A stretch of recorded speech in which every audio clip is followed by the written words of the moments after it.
Rasulullah SAW beristirahat sejenak, kemudian beliau didatangi malaikat Jibril dan dada beliau pun di mana Rasulullah SAW sangat memperhatikan umatnya dengan meminta Assalamualaikum warahmatullahi wabarakatuh.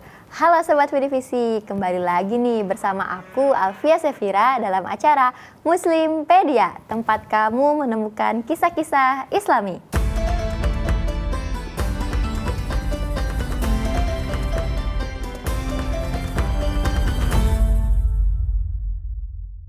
Alhamdulillah ya, episode kali ini aku akan membahas Isra Miraj, yaitu kisah perjalanan suci Nabi Muhammad SAW.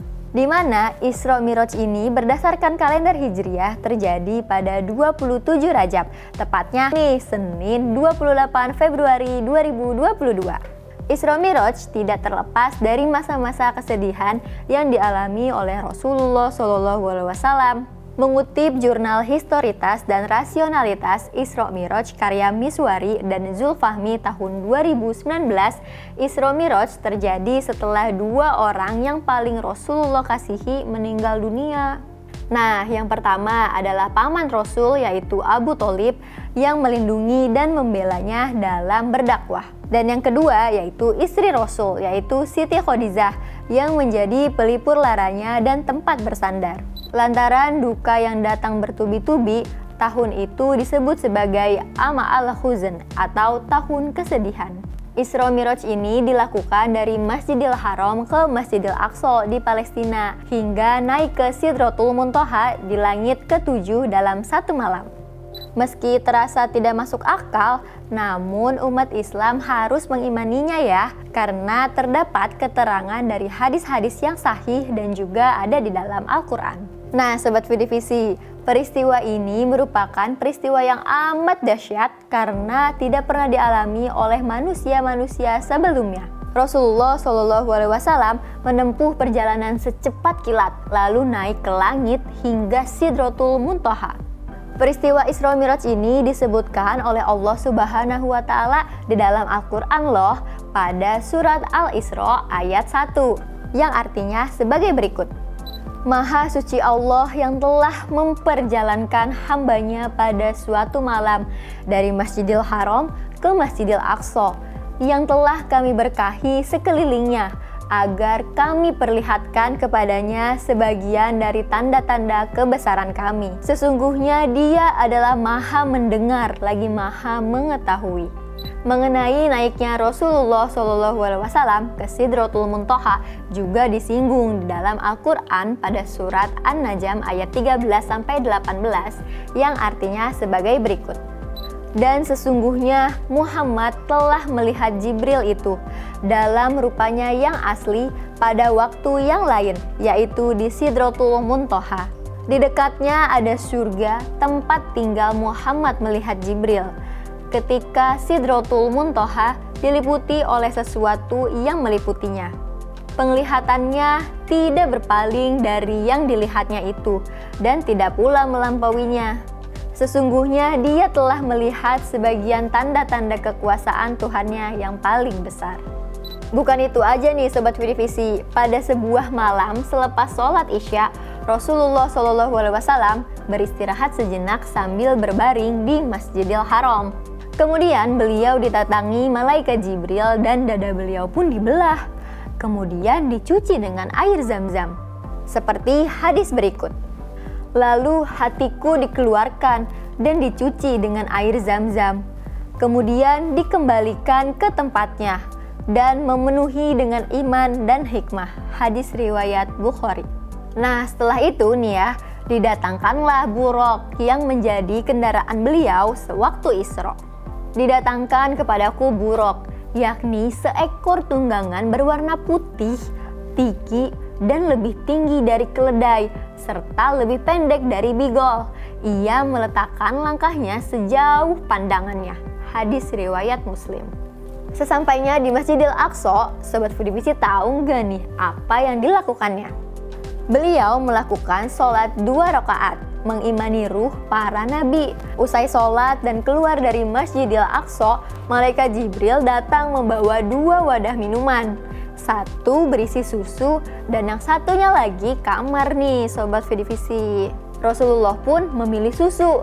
Sungguh engkau telah memilih kesucian, kata Jibril dalam lanjutan hadis tersebut. Nah, Mi'raj pun dimulai. Rasulullah naik ke buruk bersama Jibril hingga tiba di langit pertama. Dalam lanjutan dari hadis sahih Bukhari dari Malik bin Syahahah, dijelaskan lanjutannya nih Sobat Vidivisi. Lalu aku dibawa di atas punggung buruk dan Jibril pun berangkat bersamaku hingga aku sampai ke langit dunia. Lalu dia meminta dibukakan pintu langit. Beliau pun melewati pintu-pintu langit yang dihuni oleh arwah para nabi. Di langit ketujuh, Rasulullah bertemu dengan Nabi Ibrahim yang sedang menyandarkan punggungnya di Baitul Ma'mur, di mana tempat itu setiap harinya dimasuki oleh 70.000 malaikat dan mereka tidak kembali lagi sesudahnya.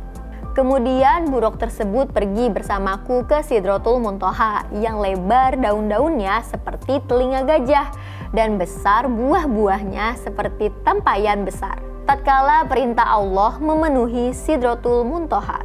Sesampainya di Sidratul Muntaha, Allah Subhanahu wa Ta'ala memberikan wahyu dan mewajibkan kepadanya sholat 50 kali dalam sehari semalam. Setelah mendapatkan tugas sholat 50 kali dalam sehari itu, Rasulullah turun dan bertemu dengan Nabi Musa alaihissalam. Nabi Musa bertanya, apa yang diwajibkan Robmu terhadap umatmu?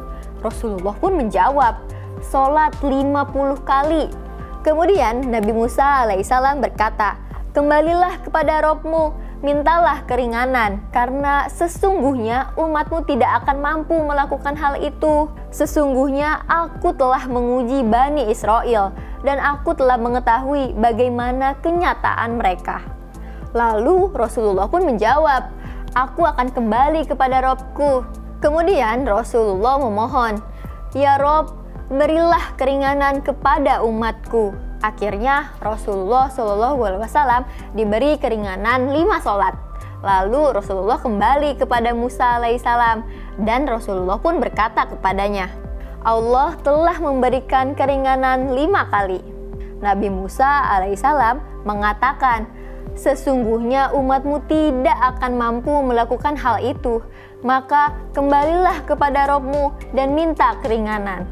Rasulullah SAW terus bolak-balik antara Robku dengan Musa hingga Robku berfirman, wahai Muhammad, sesungguhnya kewajiban sholat itu 5 kali dalam sehari semalam. Setiap sholat mendapat pahala 10 kali lipat, maka 5 kali sholat sama dengan 50 kali pahala. Barang siapa berniat melakukan satu kebaikan yang dia tidak melaksanakannya, maka dicatat untuknya satu kebaikan. Dan jika ia melaksanakannya, maka dicatat untuknya 10 kebaikan. Barang siapa berniat melakukan satu kejelekan, namun dia tidak melaksanakannya, maka kejelekan tersebut tidak dicatat sama sekali. Dan jika ia melakukannya, maka dicatat sebagai satu kejelekan. Kemudian Rasulullah turun hingga bertemu Nabi Musa alaihissalam. Lalu Rasulullah beritahu kepadanya. Nabi Musa mengatakan, kembalilah kepada Robmu dan mintalah keringanan lagi. Rasulullah pun menjawab, aku telah berulang kali kembali kepada Robku hingga aku merasa malu kepadanya. Jadi, sejak saat itulah umat muslim harus melakukan sholat wajib 5 waktu, subuh, zuhur, asar, maghrib, dan isya. Masya Allah, semoga dengan adanya kisah perjalanan ini dapat mempertebal keimanan dengan tidak meninggalkan sholat 5 waktu yang disyariatkan ya. Semoga ini juga selalu jadi pengingat kita untuk tetap menjalankan perintah Allah Subhanahu wa Ta'ala, dan semoga kita bisa merasa malu di hadapan Allah karena meninggalkan sholat. Amin, amin ya robbal alamin. Pelajaran lain yang dapat diambil nih Sobat Vidivisi, yaitu penunjukan cinta dan kekhawatiran Nabi Muhammad yang luar biasa bagi kita umatnya. di mana Rasulullah SAW sangat memperhatikan umatnya dengan meminta keringanan untuk mengurangi jumlah sholat. Coba dibayangin, kalau Rasulullah nggak minta, kita bisa sholat 50 kali nih sampai saat ini. Yuk Sobat Vitivisi, kita sama-sama tegakkan kewajiban sholat 5 waktu sebagai umat muslim dan terus saling mengingatkan ya. Sekian episode Muslimpedia kali ini, kurang lebihnya mohon maaf karena kesempurnaan hanya milik Allah Subhanahu wa Ta'ala. Sampai bertemu ya di episode Muslimpedia selanjutnya. Wassalamualaikum warahmatullahi wabarakatuh.